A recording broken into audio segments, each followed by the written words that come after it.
It holds the weight of everything you've carried. But it also holds a truth your pain can't erase. You made it this far. And that matters. Your presence here now matters. You've walked through gaslight and silence, through self-doubt and apology, and still you're standing. And soon light will break. The darkness never gets the final word. So breathe. You've done enough explaining, enough surviving. Let this be your pause, your permission to stop running. And if you need someone to walk with you from here, someone to meet you with grace and wisdom, stay with us. Because next hour, Brother Noel will be here. And trust me, his words hold the kind of forgiveness that sets captives free. You're not alone. And this healing, it's just beginning. Let's get one thing clear, baby. You weren't crazy. You were being conditioned to doubt your own clarity. They fed you confusion like it was care, spun their forgetfulness into grace, laughed off your intuition like it was fiction.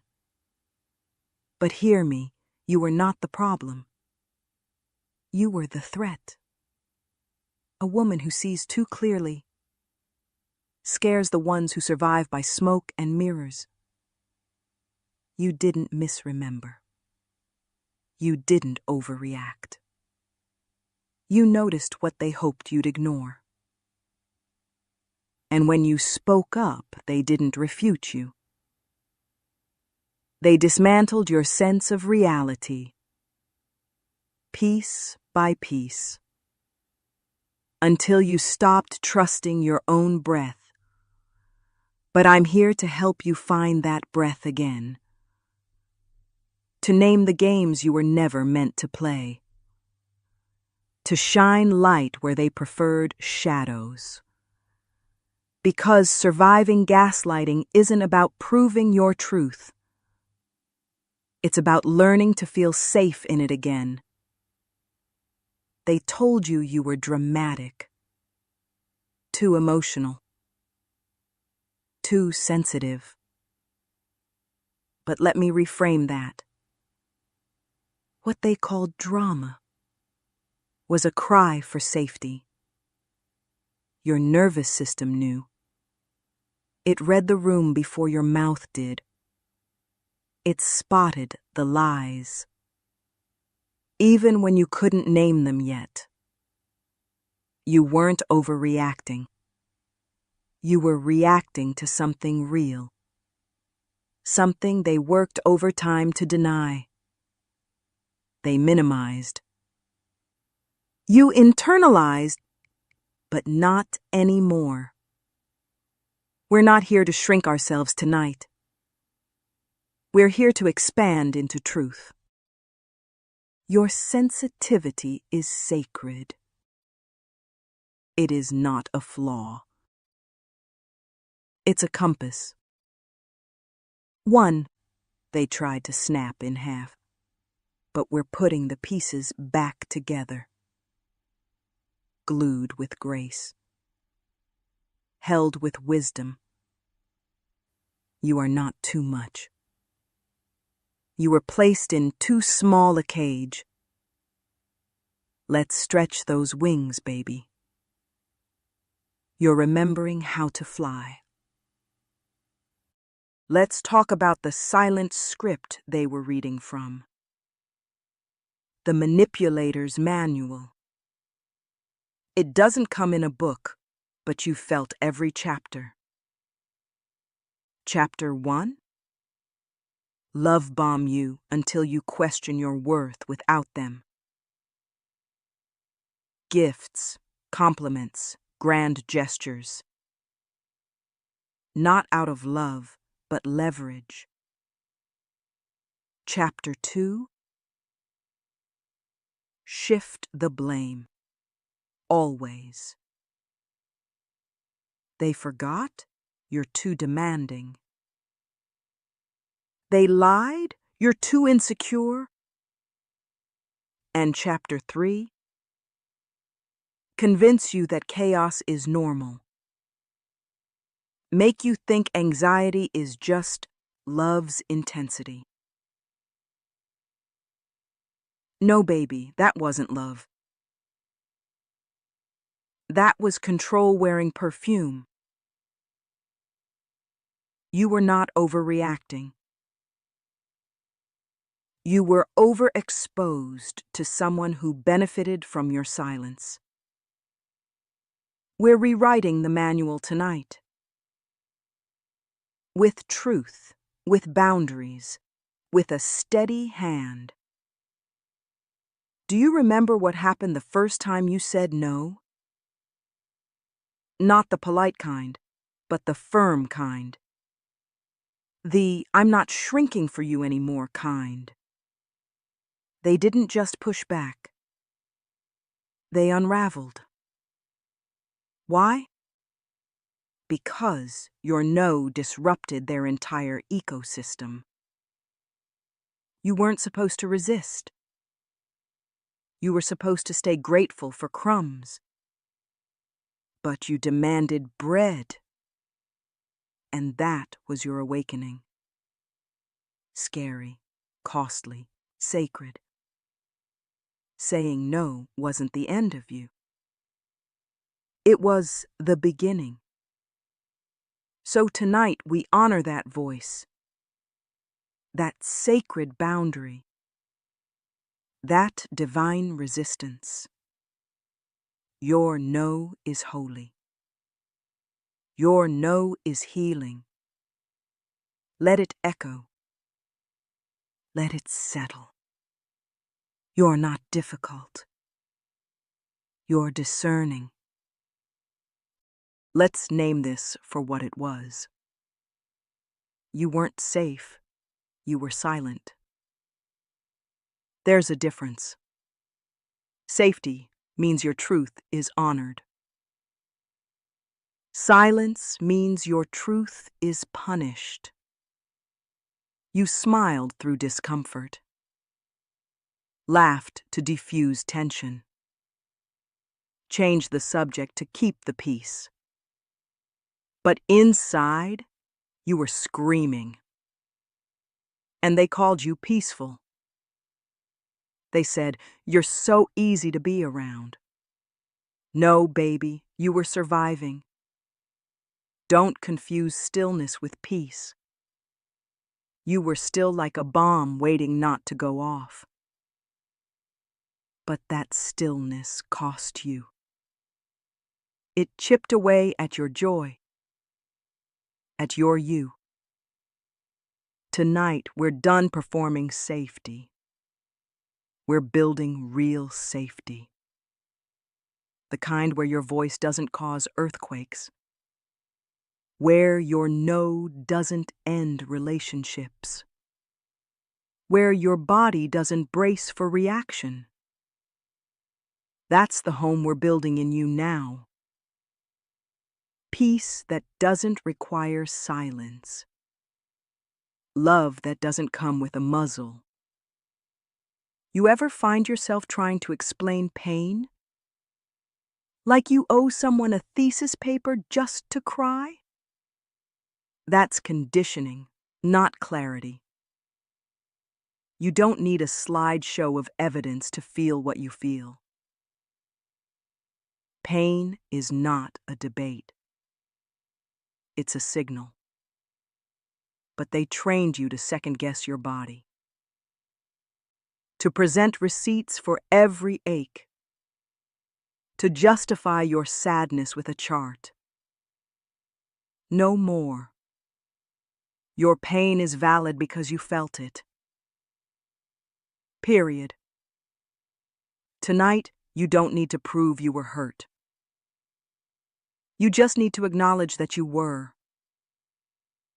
Let the tears come without a dissertation. Some pain doesn't have a headline. It just lives in the body. But that body remembers. And that memory matters. So let's let it speak. Not for sympathy, but for truth. Truth that sets your nervous system free. Bit by bit. Word by word. Let's clear something up. They didn't win. You adapted. That version of you that stayed quiet, that was a survival strategy. Not weakness, not failure. You adjusted your volume to stay in the room. You minimized your shine to avoid their jealousy. You played small so they wouldn't feel threatened. That wasn't defeat, it was calculation. You were playing chess in a minefield. So don't shame your younger self for surviving. She did what she had to do. He did what he thought was safest. They navigated impossible dynamics with grace you didn't even recognize. But now you have different tools. Now you have language. Now you have the right to take up space. And when you do, you're not betraying your past self. You're liberating them. You ever notice how the guilt doesn't match the crime? You say no and suddenly feel like you murdered someone's joy. You set a boundary and carry shame like you cursed a village. That's not intuition. That's indoctrination. They trained you to feel guilt every time you honored yourself. Not because it was wrong, but because it disrupted their control. You were never selfish. You were strategic. And their discomfort? That was never yours to solve. Tonight, we put the guilt down. Not because you've convinced everyone else, but because you finally believe yourself. You're allowed to exist without constant explanation. You're allowed to say no without the follow-up essay. You're allowed to prioritize your peace. That doesn't make you cruel. It makes you free. And baby, freedom should never come with a guilt tax. Let me say this clearly. You don't need their permission to heal. Not their apology. Not their acknowledgement. Not their changed behavior. Healing is not a group project. You don't need their signature on your piece. Some of the people who hurt you will never own it. They'll rewrite the story. They'll deny your experience. They'll call your growth an attack. But listen. You don't need their validation to move forward. You don't need them to see your pain for it to be real. You don't need them to say sorry for you to say goodbye. Tonight, I want you to close the loop. Not because they came around, but because you are done circling. You're allowed to walk away mid-sentence. You're allowed to end chapters without closure. You're allowed to release people who still don't get it. That's not bitterness. That's boundaries. And boundaries are a love letter to your nervous system. Let's talk about gaslighting's final form, minimization. They don't outright deny it anymore. They just call it not that deep. They say, you're too sensitive. Or, it was just a joke. Or the classic, let it go already. Here's the truth. What hurt you counts. What scared you matters. What stayed in your body is valid. You don't owe them a smaller version of your story to make them comfortable. Tonight, we reclaim the narrative. Not out of revenge, but out of reality. You're not exaggerating. You're not overthinking. You're remembering. And remembering is part of reclaiming power. So when they say it wasn't real, you don't argue. You don't explain. You simply believe yourself louder. Let's talk about anger. Not the explosion kind. The sacred kind. The kind that rises when your boundaries are crossed. The kind that flares when your truth is silenced. The kind that says, no more. You've been told anger is dangerous, unbecoming, unattractive. But let's be honest, that narrative protects abusers, not survivors. Your anger is not the enemy. It's the smoke that signals the fire of your worth. You're not angry because you're broken. You're angry because you remember. Because your body knows what you were never allowed to say out loud. Let it speak.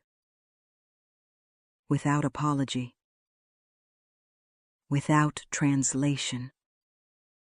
Tonight, give your anger a seat at the table. Not to destroy, but to bear witness. Let it hold space with your sadness. Let it stand beside your compassion. Let it be a part of your healing choir. Anger is not always a problem to solve. Sometimes it's the proof that you're waking up. You still hear their words, don't you? The names they called you. The labels they stitched into your skin. Too much. Too emotional. Too needy. Hard to love. They said those things not because they were true, but because your truth threatened their comfort. You are not what they called you. You are what you survived. You are what you learned. You are what you reclaimed. Let's rewrite it. You are sensitive because you feel deeply. You are emotional because you care passionately. You are complex because you've endured and adapted. None of that makes you a burden. It makes you brilliant. So the next time their voice echoes in your mind, whisper back your own. Say, that's not mine anymore. And let it go. Let's name one of the oldest gaslighting tactics in the book. You're overreacting. It's a phrase designed to shrink you, to rewrite your reality, to make you doubt the very instincts trying to protect you. But here's the truth. If it made you feel small, if it pierced your heart, if it stirred something deep inside, it mattered. You weren't overreacting. You were responding to dismissal, to manipulation, to disrespect. Even if your voice cracked, even if your hands shook, that was your nervous system sounding the alarm. You don't owe anyone a perfectly polished reaction to injustice. You don't have to be calm to be valid. You just have to be honest. And that is enough. You kept quiet to keep the peace. Swallowed your truth so others wouldn't feel uncomfortable.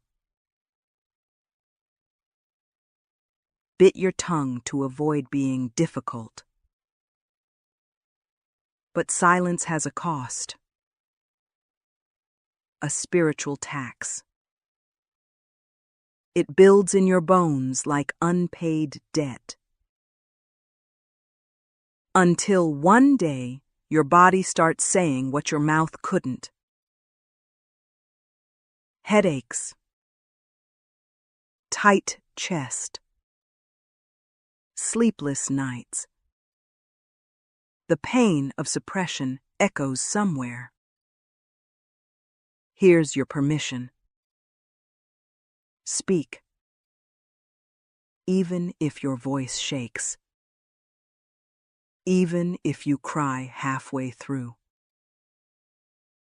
Let it out. Your truth was never meant to be buried alive. Each word is a release. Each confession a reclamation.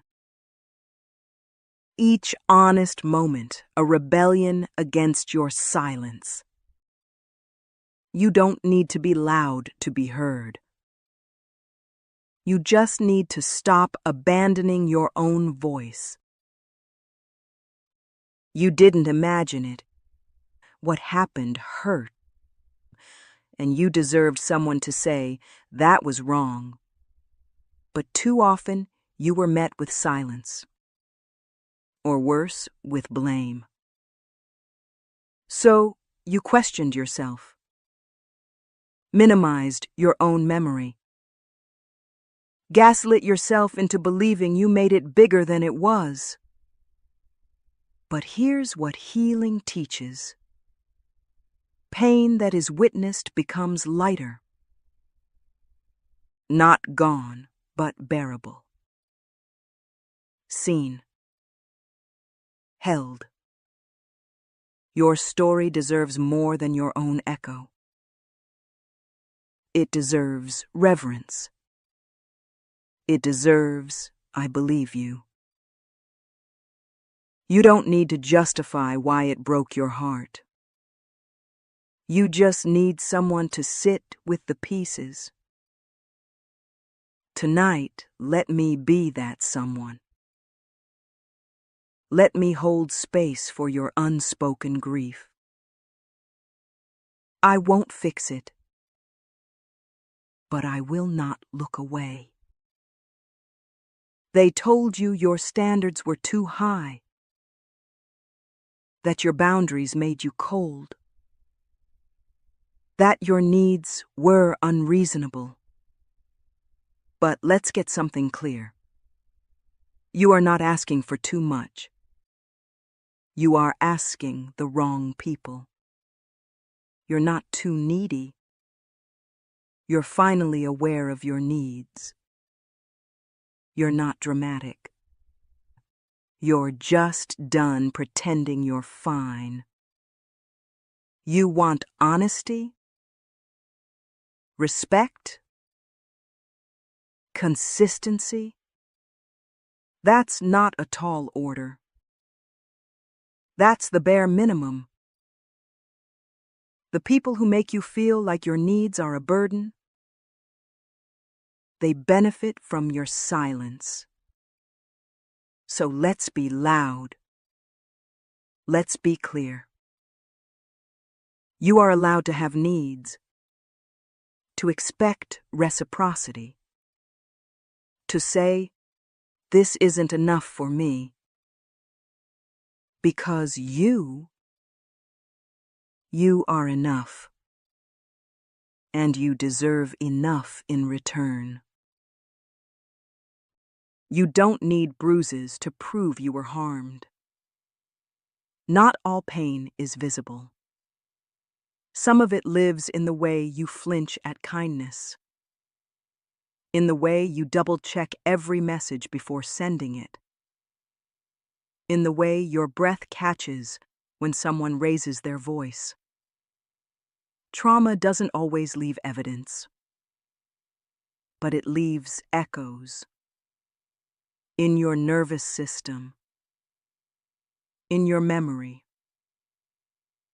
in your need for peace that doesn't cost your sanity. You don't owe the world a slideshow of your suffering. You don't have to convince anyone of what you survived. Your experience is valid even if it wasn't loud, even if no one believed you, even if you're still piecing together what really happened. What you feel is enough.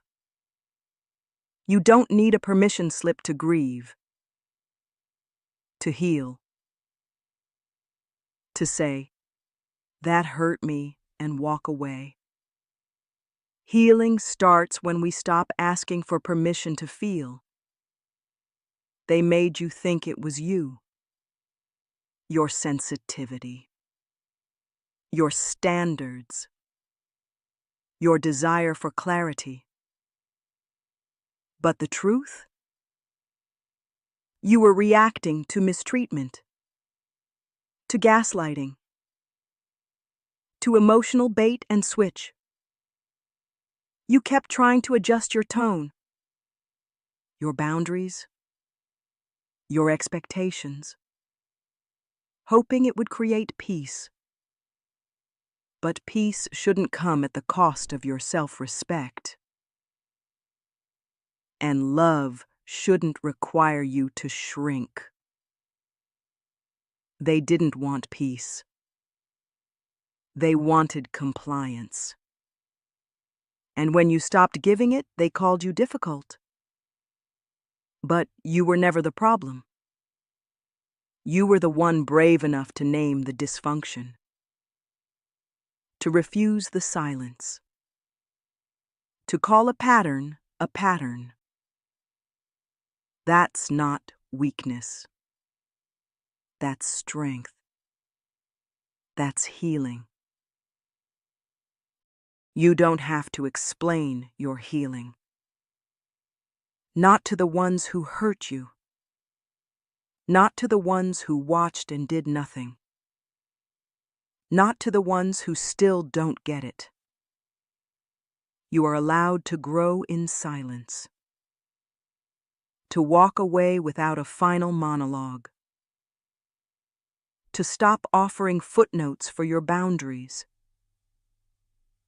If someone won't honor your pain, they don't deserve front row seats to your healing. You've spent enough time decoding yourself for people unwilling to understand. Enough time writing essays to justify your worth. Enough time translating your needs into a language they still refused to learn. No more. Healing is not a debate. It is not up for votes. You get to move forward, even if they don't clap, even if they never say sorry, even if they rewrite the story.